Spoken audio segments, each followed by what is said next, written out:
these past days, they've been hard on me. My side girl doing everything I ask without asking me. My take on relationships these days is everything is socially motivated. If it's not on Instagram, if it's not on Facebook, if it isn't approved by the masses, your friends or your family, then it's probably not important, probably did not happen, and therefore probably does not exist. How I view relationships today is simple. You either serious or you playing, and everything in between is just a learning experience.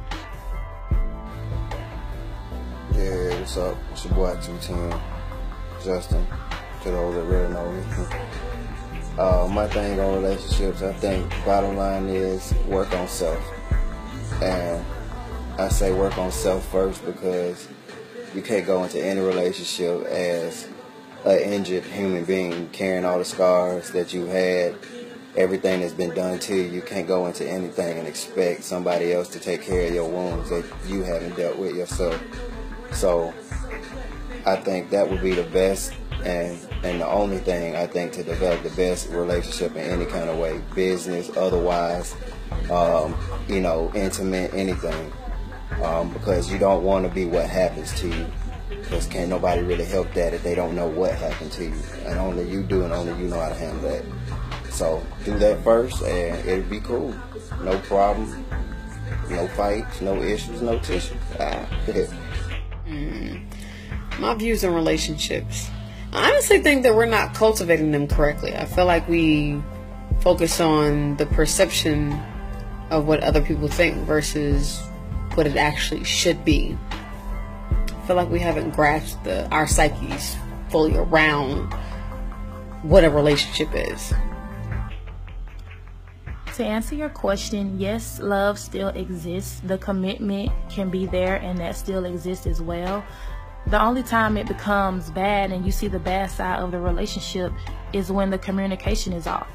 You always hear people say that communication is very important, and you think it's kind of like a cliche. Oh, everybody says that. No, that's really, really true. Communication is important, because if you don't communicate, then people will start assuming things. You in your relationship, you will start to assume things that aren't there or that aren't true. And the love has to be there.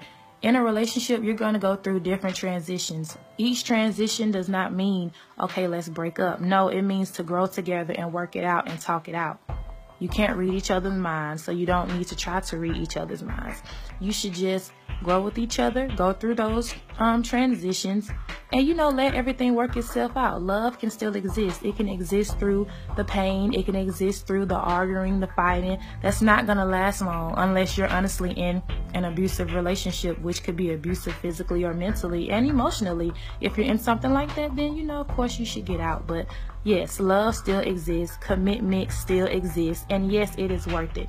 If that person is worth it, until that person gives you something to let you know that they're not worth it anymore, it's going to be worth it until then. So that's just what I think. My view on relationships is that people are afraid to commit, and they feel as though they need to be stimulated in order to show a reaction in return. And sometimes that can be dangerous. So love can be lost sometimes. I'm loyal to a fault, what I'm here for. All we do is argue, now it's white noise.